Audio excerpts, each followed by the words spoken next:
किसी मोहल्ले के कोने में आकर एक फाहिशा औरत बैठ गई, लोगों का दीन ईमान उजाड़ने लगी। किसी ने कहा, बायजीद तेरा शहर लुट रहा है, जिसको तू अश्कों से सैराब किया था और सजदा हाय सहरगाही से जिस शहर को नूर बख्शा था, तेरा शहर लुट रहा है। कहा, क्या माजरा हुआ? लोगों ने कहानी सुनाई। बायजीद बुस्तामी सुबह मुसल्ला उठाया और जाकर उस फाहिशा औरत के दरवाजे पे मुसल्ला बिछा दिया। अब जो भी गाहक आता बायजीद बुस्तामी को बैठा हुआ देख के रास्ता बदल लेता। उसने इंतजार किया, रात के अंधेरे गहरे हो गए, आज कोई गाहक ही नहीं आया। उसने खिड़की से झांक करके देखा, एक बूढ़ा बाबा बैठा हुआ है, हाथ में तस्बीह है, मुसल्ला बिछाया हुआ है। नीचे उतर करके कहा, बाबा अल्लाह को याद करने के लिए और थोड़ी जगह है, तुझे मेरे घर की गली ही मिली, मेरा रास्ता रोक लिया। बाबा कहने लगा, क्या मसला है तुझे? कहा, मेरे गाहक रुके हुए हैं। कहा, आज मैं तेरा गाहक हूं, बता तेरी रात की कीमत कितनी है। अल्लाह अकबर। हजरत बायजीद बुस्तामी ने कीमत तय की। उसके घर की जब छत चढ़ने लगे ना सीढ़ियां, लोग देख रहे थे। कहा, मालिक अगर बायजीद भी उजड़ गया तो रोशनी कहां से लेंगे? बायजीद भी एक फारत के कोठे पे चढ़ रहा है, अगर यह भी चिराग बुझ गया तो जमाने को उजाला कहां से मिलेगा? लेकिन कुदरत को कुछ और ही मंजूर था। उससे कहा, मुसल्ला बिछा ले, जो मैं करता जाऊं वो करते जाना। पहले वुजू किया, उसने भी किया, फिर मुसल्ले पे आए, वो भी पीछे खड़ी हो गई। फिर बायजीद कयाम किया, उसने भी कयाम किया। फिर रकू में गए, वो भी रकू, कौमा वो भी कौमे। जब सजदे में हजरत बायजीद गए, वो भी सजदे में, तो बायजीद रो पड़े। कहा, मालिक बायजीद का इतना ही काम था कि इसका सर तेरी चौखट तक झुका दे। मालिक यहां तक लाना मेरा काम था, दिल की दुनिया बदलना तेरा काम है। जब वो सजदे में जा रही थी तो फाशा थी, जब सर उठाया वक्त की बलिया बन चुके थे। एक बुजुर्ग है, कहते हैं मैं बाजार के किनारे जा रहा था, एक शराबी गिरा हुआ था और गंदे पानी से उसका मुंह गंदा हो रहा था। मेरे दिल में रहम आया, एक इंसान है और यूं रुसवा हो रहा है। मैंने गंदी नाली से उसको उठाया और उठा करके जो है वो उसका मुंह धोया और चला गया। मशहूर शराबी था शहर का। कहते हैं सहरी का वक्त हुआ, तहज्जुद के लम्हे आए, तो मैं मस्जिद में नमाज पढ़ने के लिए गया। देखा क्या कि वो शराबी मुसल्ला बिछा के बैठा हुआ। मैं हैरान हो गया कि ये क्या माजरा हुआ। अब सुबह तो मैंने इसको गंदगी से उठाया है और उसका मुंह धोया है। मैं हैरान हुआ तो हाथफ से आवाज आई, मेरे बंदे तूने इसका मुंह धो दिया था, मैंने इसका दिल धो दिया। साहब वो अपना काम करें, कोशिश करें, खींच के ले आए किसी को मस्जिद में, और फिर देखना रब के रंग, वो बड़ा करीम है, वो बड़ा रहीम है। आइए आज की इस मजलिस में हम ये अज़म लेकर के जाएं अपने लिए। मेरा नहीं ख्याल कि इस बड़े मजमे में कोई ऐसा शख्स अब रहेगा जो नमाज छोड़ सकेगा। इंशाअल्लाह नहीं छोड़ सकेगा, अल्लाह की तौफीक से।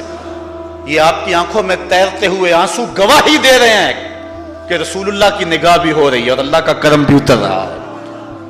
मेरा नहीं ख्याल कि यहां से उठकर कोई शख्स जो है जाके नमाज छोड़े, लेकिन अब हमने आगे काम करना है अपने घरों। अच्छा, बाज वालिदैन की एक सुस्ती है, वो आते जनाब तवीज़ कर दो, हमारी औलाद नमाज नहीं पढ़ती, बच्चे नमाज नहीं पढ़ते, और कहते जी हमारी तो चलो गुजर गई, हम तो नहीं पढ़ते, ये तो पढ़े।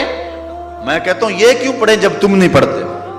अल वलदु सिर्रुन ले अबी है, बेटा बाप का राज होता है।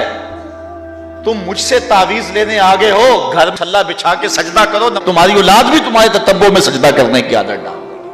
हुजूर फरमाया, बस 7 साल के हो तो उन्हें मस्जिद में ले जाओ, 10 साल के नहीं पढ़ते तो उनको मार के पढ़ाओ। अब औलाद होगी जवान, खुद कभी सजदा किया नहीं, अब कहते हैं शायद तावीज से कम चल जाएगा। जो तावीज अल्लाह के रसूल ने तुम्हें दिया था कि 7 साल के हो, पकड़ के उंगली मस्जिद का रास्ता दिखाओ, साल के हो जाएं तो मार के पढ़ाओ, उनके सीने में अल्लाह का खौफ दाखिल करो, उनको कुरान की तिलावत सिखाओ। अल्लिमू औलादकुम सलासा खिसाल, अपनी औलाद को 3 चीजें सिखाओ। हुब्बा नबीयकुम, एक अपने नबी का प्यार सिखाओ, वह हुब्बा अहले बैत ही, रसूलुल्लाह के अहले बैत का प्यार सिखाओ, वह तिलावतल कुरान, और कुरान का पढ़ना सिखाओ। छीन लो सीढ़ियां उनके हाथों से गाने वाली, छीन लो उनके हाथों से जो है वो नावल, और उनके हाथ में कुरान दे दो। कितने खुश नसीब दिन थे, गलियों से गुजरते थे, घरों से कुरान के पढ़ने की आवाज आती थी। آج پاپ میوزک کی صدائیں تو آتی ہیں، آج قرآن کی آوازیں نہیں آتی. تو یہ عجیب ہے جی، ہم نہیں پڑھتے یہ تو پڑھے. میں کہتا ہوں یہ کیوں پڑھیں جب تم نہیں پڑھتے ہو؟ تمہارے اوپر کیا اب فرض ساقط ہو چکا ہے بڑھاپے کی وجہ سے؟ تم بوڑھے ہو کے نہیں پڑھتے ہو، تمہاری اولاد تم چاہتے ہو جوانی میں پڑھ لے؟ تم خود اللہ کے حضور سجدہ کرو اور پھر دیکھنا تمہارے تتبع میں، تمہاری اتباع میں تمہاری اولاد بھی تمہاری پیچھے پیچھے ہوگی. اللہ اکبر. صاحب اس عنوان سے کہنے کے لیے بہت کچھ ہے. اللہ تعالیٰ جل شانہ حکمتیں عطا فرمائے. اعلیٰ حضرت سے دو لوگوں نے فتویٰ پوچھا. بریلی کا ایک محلہ ہے، محلہ ذخیرہ، اس میں ہادی اسد اور قرب محمد نامی لوگوں نے تنظیم بنائی نماز کی دعوت کے لیے. کچھ لوگ ان کی بات کو نہ سنتے. اعلیٰ حضرت سے استفتاء کیا، فتاوی رضویہ کے اندر موجود ہے کہ ہم نماز کی دعوت دیتے ہیں، کچھ لوگ اس کے باوجود نہیں آتے، تو حکم شرعی کیا ہے؟ تو اعلیٰ حضرت فرماتے ہیں کہ پہلے تو نرمی سے انہیں سمجھائیں، آؤ نماز کی طرف. نہیں مانتے، مؤثر لوگ ڈالیں جو ان کو کہیں. یہ تھے ہمارے کرنے والے کام. ہم کن جھگڑوں میں پڑے ہوئے؟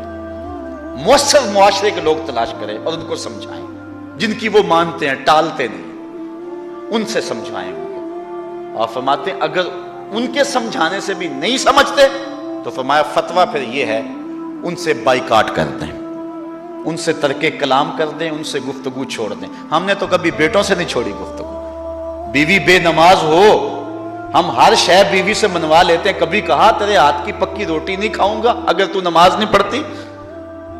کبھی بیٹا کہے امی تو نماز نہیں پڑھتی، میں تیرے ہاتھ کی روٹی نہیں کھاؤں گا. جو ماں بیٹے کے لیے سب کچھ کرتی ہے، کتنے دکھ جھیلتی ہے، کسی کے گھر کے برتن مانجنے پڑے وہ بھی مانجتی ہے، کیا بیٹے کی خواہش پہ نماز نہیں چھوڑ دے گی؟